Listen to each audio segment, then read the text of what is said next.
To understand how one man became the embodiment of the state prosecution of an entire era, we need to go back to the very beginning of the 20th century. The young Andrei Vyshinsky, a law student at Kiev University, was far from the image of the future Stalinist prosecutor. He was captivated by the revolutionary ideas that were then in the air in the Russian Empire. But his choice fell not on the radical Bolsheviks, but on their more moderate opponents, the Mensheviks. This was the wing of the Russian Social Democratic Labor Party, RSDLP, that believed in a gradual transition to socialism rather than a violent seizure of power. Imagine a dimly lit prison cell in Baku in 1907. The air is stuffy, smelling of cheap tobacco and dampness. Here, among other political prisoners, a young lawyer named Vashinski is engaged in heated debates about the future of Russia. His views and arguments are all part of the Menshevik platform. It was for this activity that he was arrested, receiving his first taste of prison life. In those years, no one, least of all himself, could have imagined that in just a few decades he would be sending people to their deaths, people with whom he may once have shared common revolutionary ideals. The October Revolution of 1917 turned everything upside down. The Bolsheviks, whom he considered political opponents, seized power. For many old revolutionaries who did not accept the new order, there was only one path: emigration, underground activity, or death. But Vashinsky chose a different path. He demonstrated a remarkable ability to adapt. The former Menshevik did not simply accept the new regime. He became its zealous servant. This career and ideological turnaround was rapid. He joined the Bolshevik Party in 1920 and began his rise through the ranks. First, he worked in food distribution, then became rector of Moscow State University, and finally moved into the justice system. His flexibility, sharp mind, and oratorical talent made him a valuable asset to the new state, which needed people capable of legally formalizing its will. By the mid-1930s, the atmosphere in the Soviet Union had begun to thicken. The assassination of Sergei Kirov in December 1934 was the trigger for a wave of repression that would soon engulf the entire country. The state needed someone who could lead the legal side of this process and give the political reprisals the appearance of legitimacy. And such a person was found. In 1935, Andrei Vyshinsky was appointed prosecutor of the USSR. From that moment on, his name became inextricably linked with the most high-profile political trials of that era, the so-called Moscow trials from 1936 to 1938. These were not just court hearings, but carefully staged political spectacles broadcast to the whole world. Let's go to the column hall of the House of Unions in Moscow. Bright spotlights, rows of foreign journalists, a buzz in the hall. In the dock are people whose names were recently known throughout the country: Grigory Zinoviev, Lev Kamenev, Nikolai Bukharin, Alexei Rykov. These were not just oppositionists, they were Lenin's comrades in arms, the old guard of the Bolsheviks. And against them, in the center of the hall, stood the figure of the state prosecutor. Vashinsky did not simply read out the charges. He turned the trial into a one-man show, where he was both the director and the main performer. His speeches were full of venomous sarcasm, derogatory epithets, and pathos. He did not prove guilt, he branded it. It was then that the party and state elite felt real, chilling fear. Everyone who sat in the courtroom or read the reports in the newspapers understood that if these people were being tried today, anyone could be in their place tomorrow. Vashinski became the living embodiment of the inevitability of the system. He demonstrated that neither past merits nor high position could serve as a defense. A single word of accusation from him was enough to turn yesterday's hero of the revolution into an enemy of the people, a spy and a traitor. He was not just a prosecutor. He was a tool with which the system got rid of undesirables, and this tool had its own frightening voice. It would seem that Vashinski was merely an executor, a man who fit perfectly into the system and followed its rules. However, observing his actions, one cannot help but think that he did not simply follow directives, but also took pleasure in his role, in the unlimited power over people's fates that his position gave him. He did not simply serve terror, he was its architect. His method was devilishly simple and effective. He did not engage in legal debate with the defendants, many of whom, such as Bukharin, were brilliant intellectuals and could have torn his arguments to shreds. Instead, Vashinski shifted the trial from the legal to the moral and political plane. He did not prove that a crime had been committed. He proved that the defendant was absolutely evil, not a human being, but a pest that had to be destroyed for the sake of society. His famous epithets, such as rabid dogs, stinking carrion, and damned mongrel of a fox and a pig, were not just insults. They were a deliberate tactic of dehumanization. By turning the accused into a monster in the eyes of society, it was possible to demand the most severe punishment for him, and this demand would appear to be just. "I demand that these mad dogs be shot." This phrase, uttered by him in the courtroom, became the verdict even before it was officially handed down.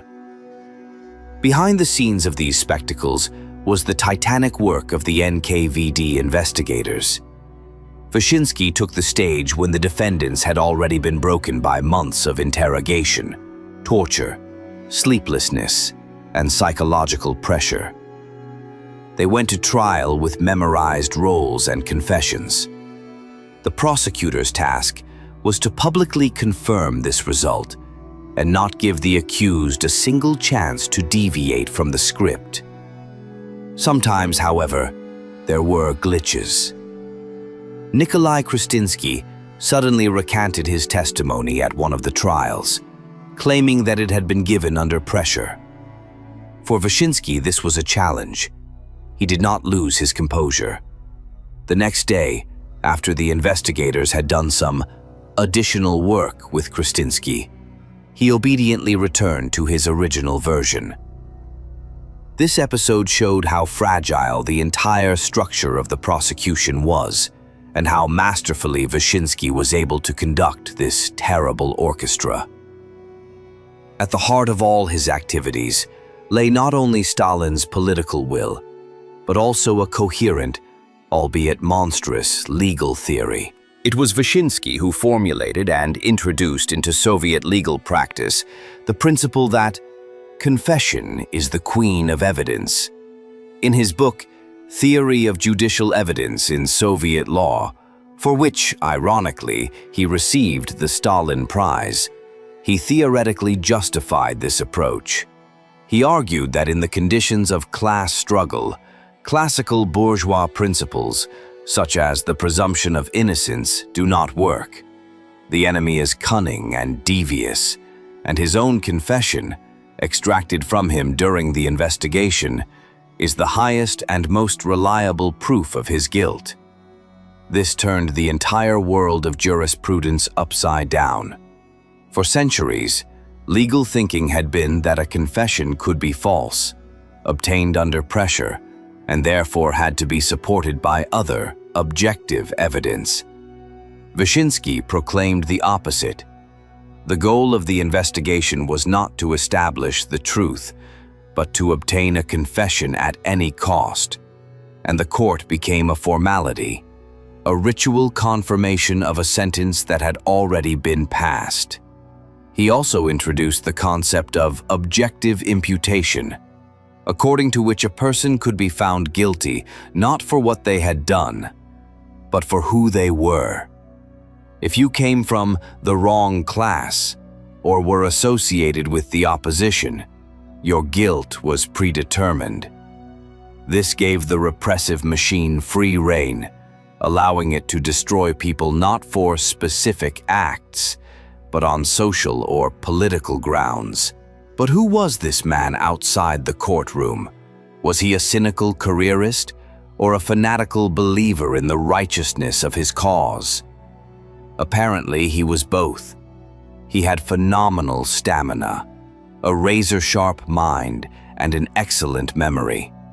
He was erudite, spoke several languages fluently, and was well-versed in art and literature. This intellectual sophistication made his image even more sinister.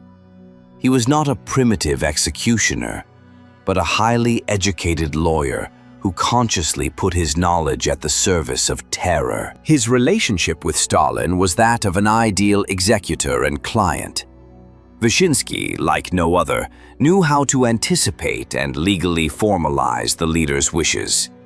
He was the one who could clothe political reprisals in the form of legality, albeit a perverted one. Another striking paradox of his career was his active participation in the drafting of the 1936 Constitution of the USSR. This document, which on paper proclaimed the broadest democratic rights and freedoms, freedom of speech, press, assembly, and personal inviolability, was created with the direct participation of a man who, in practice, trampled on these rights every day and every hour. This speaks either of extreme cynicism or of an astonishing ability to split one's consciousness, when the principles proclaimed are in no way connected with real actions. When the last shots of World War II were fired, the world changed. The Cold War began, and diplomacy became the main battlefield.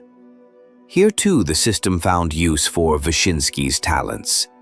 His ability to engage in aggressive debate, his sarcasm, his ability to distort facts and brand his opponents proved to be in demand in a new arena, the United Nations.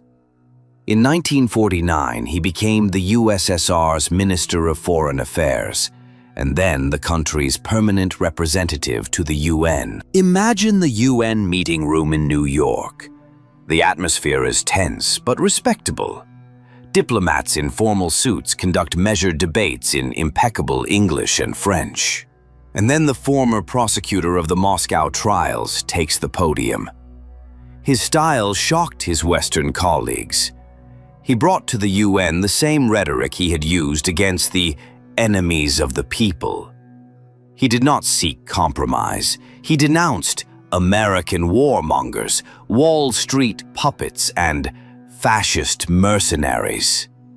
His speeches were vivid, emotional, and absolutely uncompromising. During the debates on the Korean War, he held the podium for hours, hurling accusations at his opponents.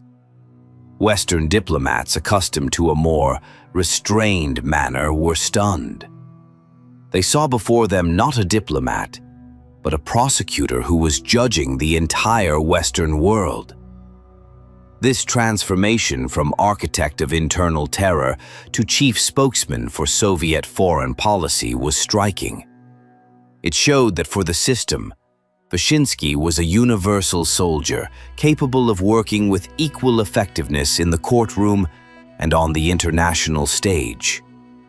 The mask changed, but the essence remained the same: a merciless attack on anyone who was designated an enemy. Stalin's death in 1953 marked the beginning of the end of an era. A slow, inconsistent, but nevertheless de-Stalinization began. And one of the first targets for criticism was the legal system created by Vashinski. At the 20th Congress of the Communist Party of the Soviet Union in 1956, after his death, Khrushchev, in his famous secret report, denounced the vicious practice of mass repression. And although Vashinsky's name was not directly mentioned in the part of the report that became public knowledge, it was obvious to all lawyers and party officials whose legacy was being revised. His theory of confession as the queen of evidence was officially condemned as a distortion of socialist legality. A process of gradual return to more classical norms of law began. Vashinsky's name became a byword, synonymous with lawlessness clothed in legal form. His books were removed from libraries, his portraits disappeared from offices. The system he had served so loyally began to erase the memory of its most faithful and most fearsome lawyer. Vashinsky himself did not live to see this moment. He died in New York in November 1954 of a heart attack while serving as permanent representative to the United Nations. His end was prosaic and sudden, devoid of the drama with which he so loved to fill his public speeches. The urn with his ashes was buried with honors in the Kremlin wall, the highest mark of recognition from the state. He was laid to rest alongside heroes and leaders, many of whom he himself had sent to their deaths. This last fact serves as, perhaps, the most accurate and chilling epitaph for his entire life. The life of a man who was both the creator and the product of his ruthless era. His legacy is not only thousands of ruined lives, but also a terrible warning about what justice can become when it ceases to serve the law and begins to serve political expediency.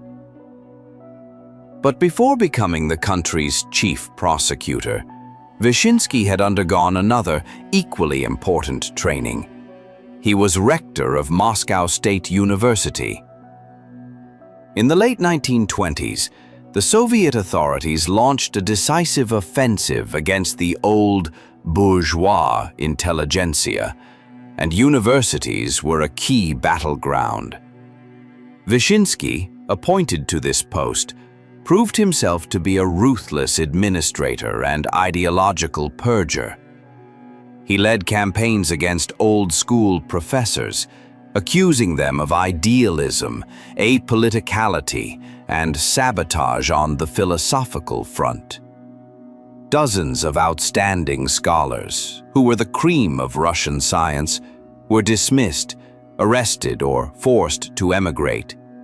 They were replaced by promoted, young, ideologically savvy, but often illiterate personnel. It was within the walls of Moscow State University that Vashinsky honed his ability to combine administrative pressure with ideological demagoguery, creating an atmosphere of fear and denunciation within the academic community. He learned to break people not physically, but morally, discrediting them in the eyes of their colleagues and students, which became his trademark style in the future. The so-called Shakti case of 1928, the first major show trial of saboteurs, served as a rehearsal for larger trials. A group of engineers and technical specialists from Donbass were accused of sabotage and espionage in favor of the former owners of the mines. Vashinsky was not yet the chief prosecutor, but his role as chairman of the special session of the Supreme Court was key. It was here that he first tested his methods in public. He turned technical discussions about the causes of accidents into political accusations, interpreting any production miscalculation as malicious intent. Even then, his speeches were full of sarcasm. He did not so much analyze the evidence as create an image of the enemy, an educated, cunning, secretive specialist who hated the Soviet regime and undermined it surreptitiously. The Shakti case became a template. It showed that now, not only the political opposition was under attack, but also the technical intelligentsia, on whom the restoration of the country's industry depended. The elite of engineers and scientists realized that their knowledge and experience were no longer a shield. On the contrary, they made them suspicious. Behind the mask of a ruthless statesman was a man with his own habits and quirks. Outside the courtroom, Vashinski was a pedant to the core. He was terrified of germs, constantly washed his hands, and demanded perfect cleanliness around him. His desk was always in exemplary order. This maniacal neatness contrasted sharply with the chaos and destruction he brought to the life of the country. In his personal life, he was an exemplary family man, dearly loved his daughter Zinaida, and adored his grandchildren.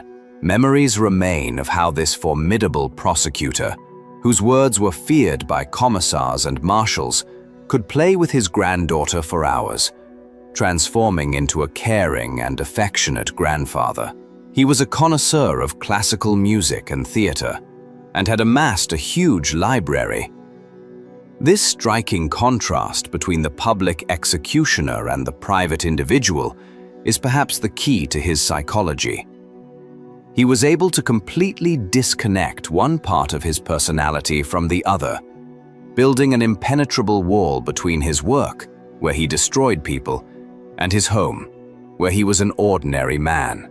This ability to totally justify himself and compartmentalize, to divide his consciousness into cells, made him an even more effective and terrifying tool in the hands of the authorities. His contribution to Soviet jurisprudence was not limited to a single phrase. Vyshinsky was a theorist who methodically destroyed the foundations of classical law.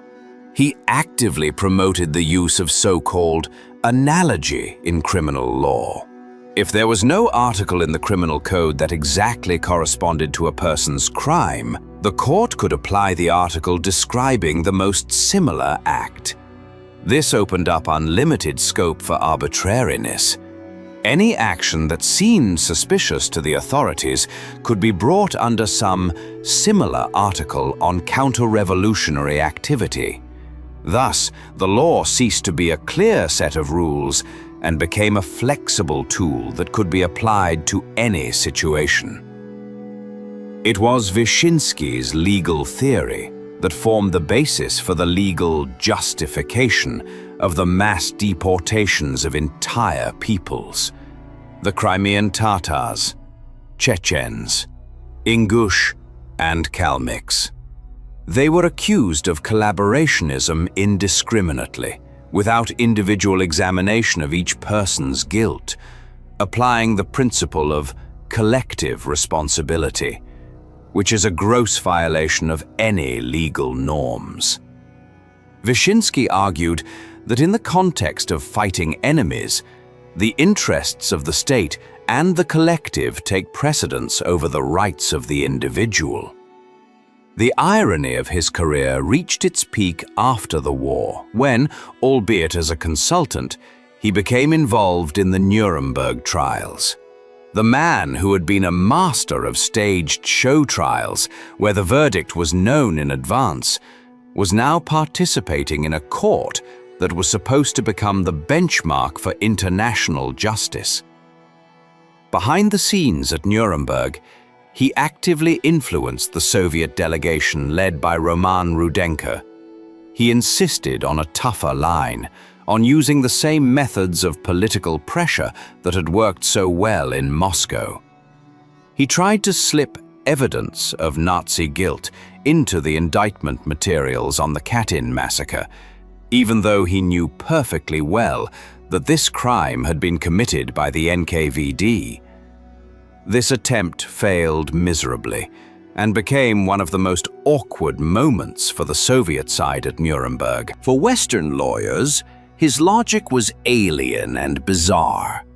They saw him not as a colleague, but as a representative of a completely different legal civilization, where the court was not a search for truth, but an instrument of punishment for the enemy. Vyshinsky's post-war diplomatic career, although it looked like a promotion, was in fact the beginning of his decline. By sending him to New York, to the UN, the new post-Stalin leadership removed a figure who was too odious and toxic from Moscow. His style, effective in the 1930s, looked increasingly archaic on the international stage in the 1950s. The world was changing. The era of the thaw was beginning, and Vyshinsky's methods no longer fit into the new reality. His fiery speeches at the UN, full of threats and insults, increasingly provoked not fear, but irritation and ridicule. He was becoming a relic of a bygone era. In Moscow, his influence was rapidly declining. A new generation of lawyers who came with Khrushchev began a cautious revision of his theories. His name was mentioned less and less in legal journals, and his concepts were subjected to veiled criticism. He, who had always been sensitive to the political situation, could not fail to understand that his time had passed. Perhaps it was this realization of his own uselessness, the collapse of the world he had served faithfully, that undermined his health, leading to his sudden death far from his homeland. He died without ever seeing his official discrediting, but already as a living ghost of Stalinist justice, a frightening reminder of the past from which the country was trying, albeit not always successfully, to escape. His departure symbolized not just the death of one man, but the end of an entire system of justice, where the law was merely a servant of politics. The elite's deep fear of Vyshinsky was fueled not only by his present, but also by his past. His Menshevik background, which he tried so hard to bury, was not just a line in his biography, but a kind of original sin that required constant atonement. In an atmosphere of total suspicion, where any blemish on one's record could become a death sentence, Vashinski had to demonstrate super loyalty.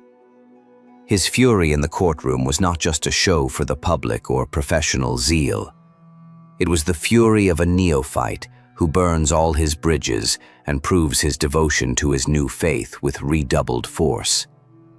He had to be more cruel, more irreconcilable than those who had been Bolsheviks from the very beginning.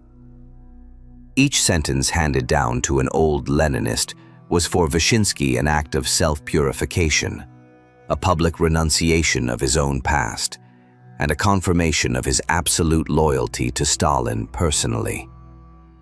This is what made him unpredictable and particularly dangerous. He judged not from the convictions of an old revolutionary, but from the fear and ambition of a man who always had to prove his right to be among the chosen few. Perhaps nothing illustrates his unique position better than his role in the trials of the heads of the NKVD, Heinrich Yagoda and Nikolai Yezhov. These men were his partners in the conveyor belt of repression. They supplied him with material, broken defendants with confessions beaten out of them.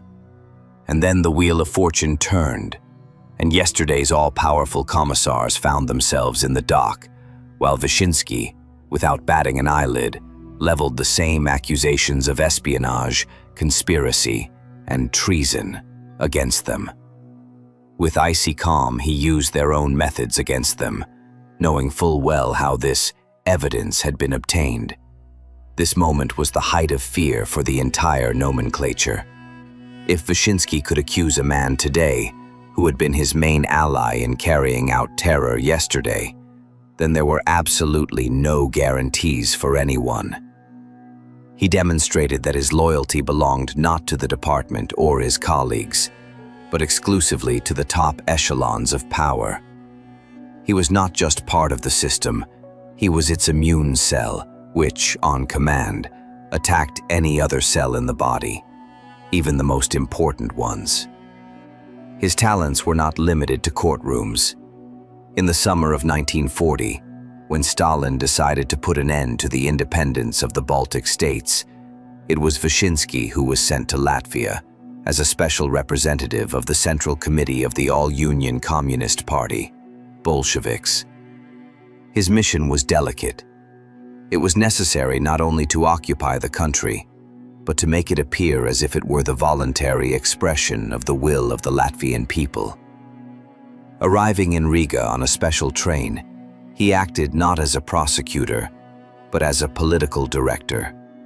He dictated ultimatums to President Karlis Ulmanis, personally formed the composition of the new People's Government from figures loyal to Moscow, and then oversaw the holding of elections to the People's Seimas, in which there was no alternative. It was this Seimas, under Vashinsky's sensitive leadership, that appealed to Moscow with a request to accept Latvia into the USSR. He staged another spectacle, but this time on the international stage, turning the act of annexation into a legally formalized procedure.